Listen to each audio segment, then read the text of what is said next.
En los tribunales de Córdoba me espera un preso. Como tantos, dice que es inocente.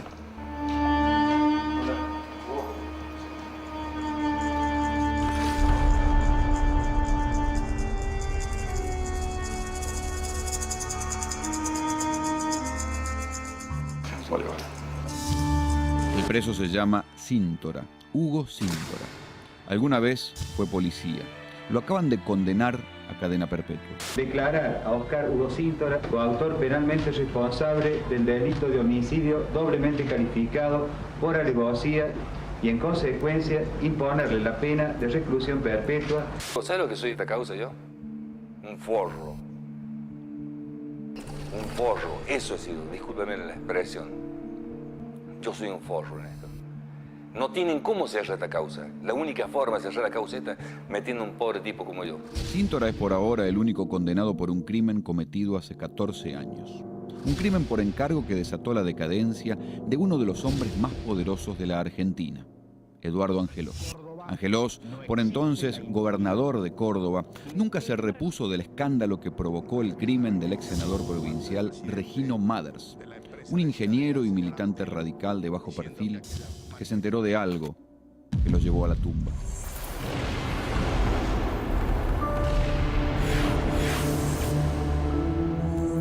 La sensación generalizada aquí en Córdoba ha sido de estupor e indignación.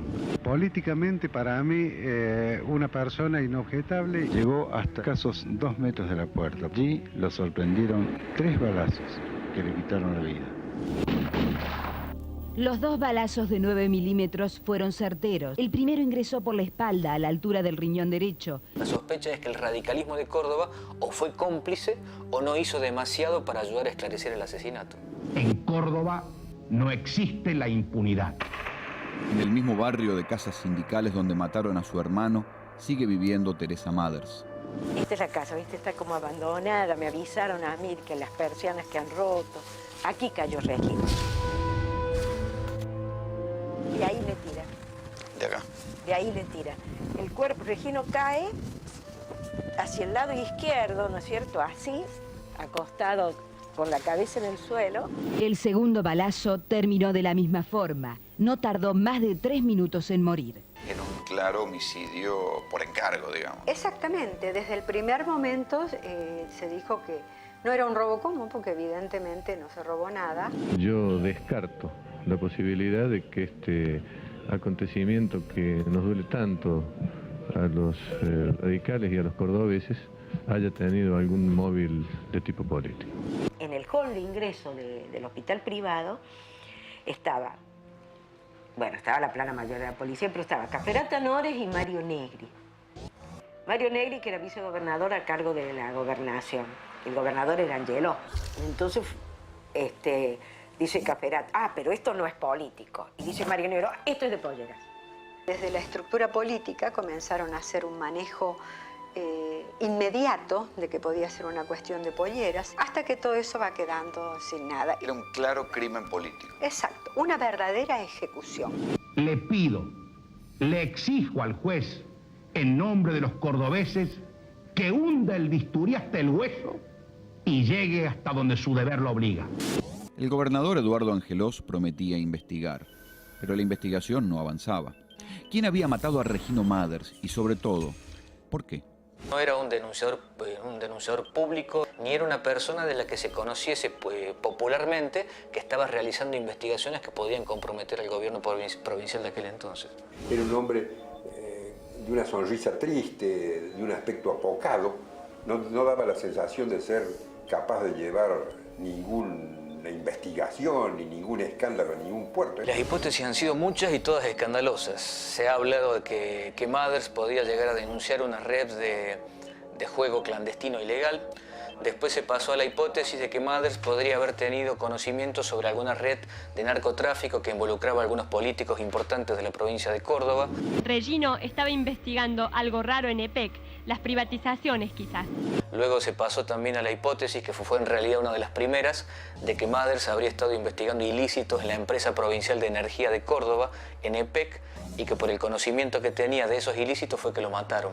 Él muere por lo que sabía de EPEC. ¿Qué pensás vos ahora? No por lo que sabía, por lo que molestaba. en EPEC. EPEC es la empresa de electricidad de Córdoba, un símbolo de la provincia. De EPEC surgió Agustín Tosco, líder sindical del Cordobazo, la rebelión popular que derrotó al dictador Juan Carlos Onganía. EPEC fue siempre un resorte fundamental para la economía de una provincia con industrias y por eso muchos dirigentes se negaban a privatizarla. Él era el personal técnico que debía firmar los pliegos aprobando o rechazando. Y él rechaza. Rechaza primero una contratación y después... Y arruinó, supongo, entonces, unos cuantos negocios. Claro. ¿Qué sabía Mathers que le termina provocando la muerte, que hace que lo asesinen por lo que sabía de EPEC? De EPEC sabía muchas cosas. EPEC es una de las empresas de mayor presupuesto, una verdadera caja de Pandora y también una isla del tesoro. La objeción que hizo Mathers al negocio hablaba de un perjuicio de entre 1.600 millones de dólares a 2.500 millones de dólares. 1.600 millones de dólares es un buen móvil como para un crimen, ¿no? ¿Cuánto cuesta un gatillo fácil? El ingeniero Mathers en esos días hacía febriles trámites para lograr ser designado director de EPEC. Entrevistó al gobernador Angelós y le pidió que lo designara. Lo definitivo fue la droga que se ingresaba a Córdoba a través de la empresa provincial de energía de Córdoba. Solamente dice, el lunes los voy a denunciar. Acá tengo las carpetas. Ya había tenido... ¿Aparecieron esas carpetas? No. Pero lo más tremendo que desaparece es la documentación que él tenía en su armario en la EPEC. Si estaba en una investigación que guardaba relación con millones de dólares y con intereses cuantiosos, ¿cómo es posible que no haya habido un solo papel? La gente sindicalistas, que son los que van y me dicen, me señalan, que se emplearían el helicóptero de la empresa provincial de energía de Córdoba y camionetas de EPEC para traer la droga de los campos de personas muy allegadas al gobernador, el hijo de Angelós.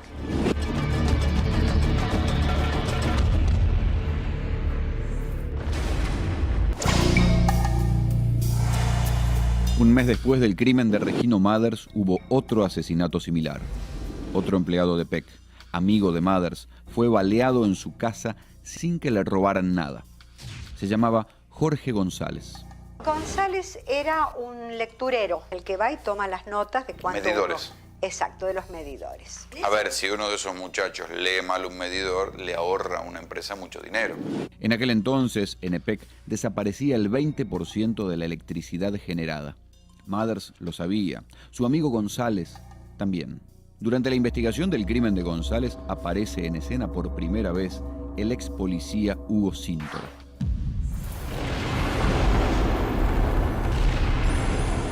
Cuando lo asesinan al señor González, van dos comisiones policiales a mi casa precaria. Cuando nosotros llegamos al domicilio de Síntora, llega otra comisión policial, también con otra orden de allanamiento para la misma detención. El subcomisario Luis Tula nunca olvidará aquella noche. Por detener a Síntora, casi lo matan. Me cargan un escopete en la cabeza porque era tan el afán de llevarlo y se suponía, ¿no es cierto?, en base a eso, que realmente Síntora lo iban a matar. Abro la puerta, él me abraza, se esposa conmigo y entonces viene la comisión policial que era mandada por no sé qué tribunal con la escopeta y todo, dice, bájalo, para, policía, gritaba el señor Tula.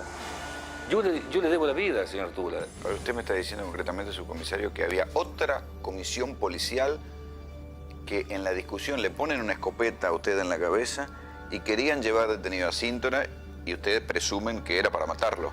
Y sí, ya habíamos recibido la primera información del propio personal policial que trabajaba en inteligencia, donde nos avisaba por lo que sabía Síntora de la causa Mathers, que podía llegar a involucrar a políticos o a determinados jefes, altos jefes policiales. Por esa información que él sabía, iba a ser asesinado. ¿Usted cree que lo querían matar y atribuirle el crimen de Mathers? Yo no es que lo crea, eso lo afirmo. Ahora, es casi de novela policial de manual, ¿no? Que una vez cometido un crimen, hay que matar al asesino por encargo. Había que matarlo. Si llegaba a caer él detenido podía llegar a involucrar a determinados políticos o a determinados altos jefes policiales. Estoy preso, yo tengo temor por mi familia, yo no puedo venir a decirle a usted, sí, fue fulano tal, porque no lo sé, no lo sé. Pero ¿quién era Hugo Síntora? ¿Y por qué lo quería matar la policía cordobesa? Síntora era un ex policía que trabajaba para un determinado grupo de empresarios y estaba muy relacionado con el tema nuestro de inteligencia policial y a su vez de delincuentes comunes. Jamás pertenecí a un servicio de inteligencia, nunca. Síntora siempre insistió en su inocencia y mal no le fue. En 1992 fue sobreseído en el crimen de González y nunca encontraron pruebas para acusarlo del crimen de Regino Mathers. Hasta que muchos años después, olvidada en un juzgado de Córdoba, apareció una pistola.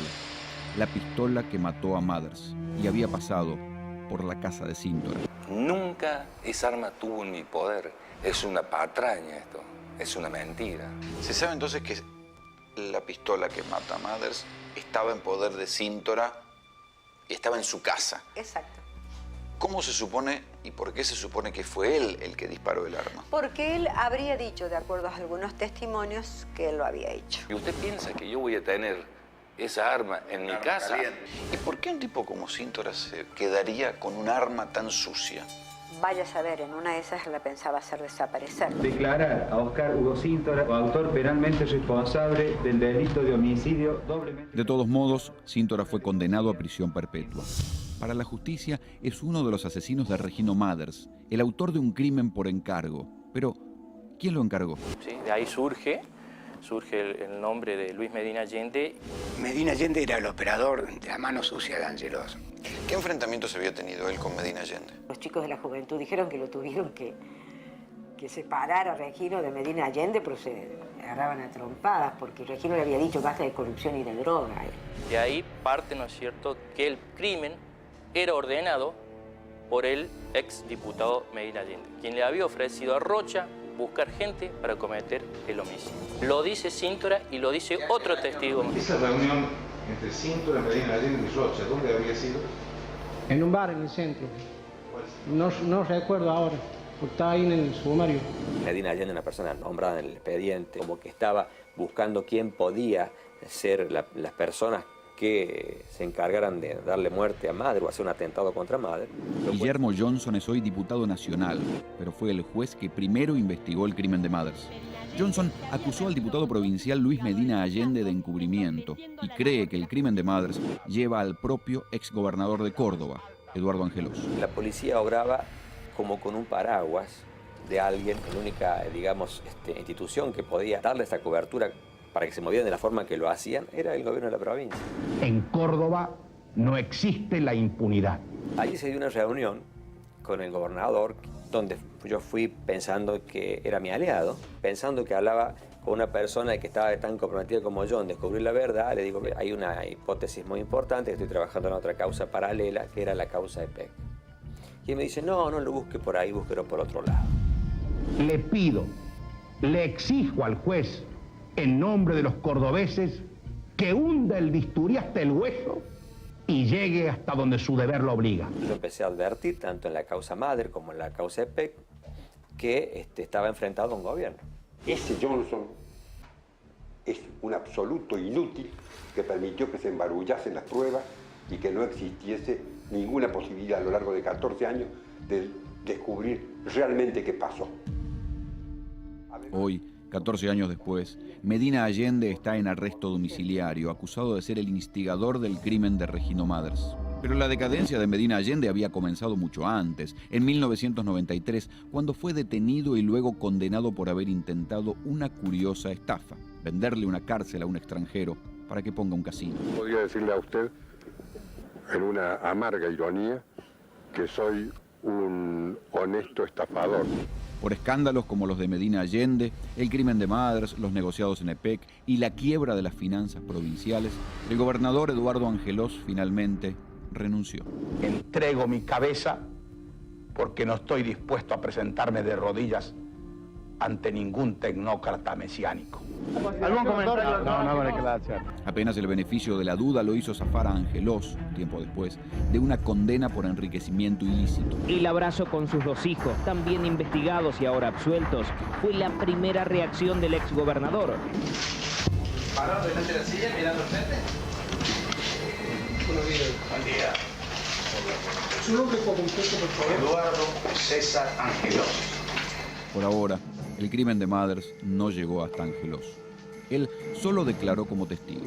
Doctor, en alguna oportunidad recibió Mathers en su despacho en la cual él le haya puesto el conocimiento suyo, informado sobre irregularidades o ilícitos en la EPEC. Nunca, jamás. Mire, es más, yo creo que el ingeniero Mathers nunca investigó este tema. Han pasado más de 10 años y el radicalismo provincial no ha podido sacarse de encima el mote o la mancha del caso Mathers. Son estas horas difíciles para la provincia. Como pocas veces se ha visto, una campaña se ha lanzado contra nosotros. Mirado ahora a la distancia, ¿Angelós tenía un lado mafioso? Angelós tenía un lado muy oscuro.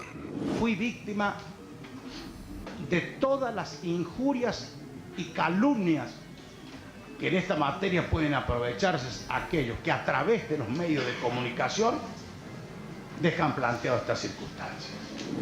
¿Usted cree que Angelós lo mandó matar a Regino Mathers? Yo creo que la decisión fue directamente política. Si él agarró y dijo, mátenlo, elimínenlo o sáquenlo de algo, a quien se lo dijo, que yo creo que fue a Medina Allende, se lo dijo sabiendo cuáles podrían ser las consecuencias. ¿Usted cree que Angelós debería estar preso por el crimen de su hermano? Sí, hicimos denuncia y Angelós... ¿Usted tiene creencias religiosas? Sí, sí. Bien, jura por sus creencias religiosas decir la verdad, sobre todo cuando sugiere y se le pregunte en esta audiencia de debate. Sí, juro.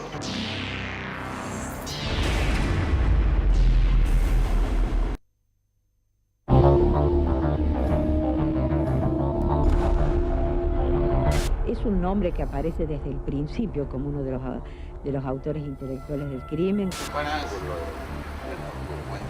Es la hermana de Regino Mathers, el político cordobés asesinado en 1991. La justicia ordenó la detención del exdiputado Luis Medina Allende como instigador del crimen. Yo podría decirle a usted, en una amarga ironía, que soy un honesto estafador.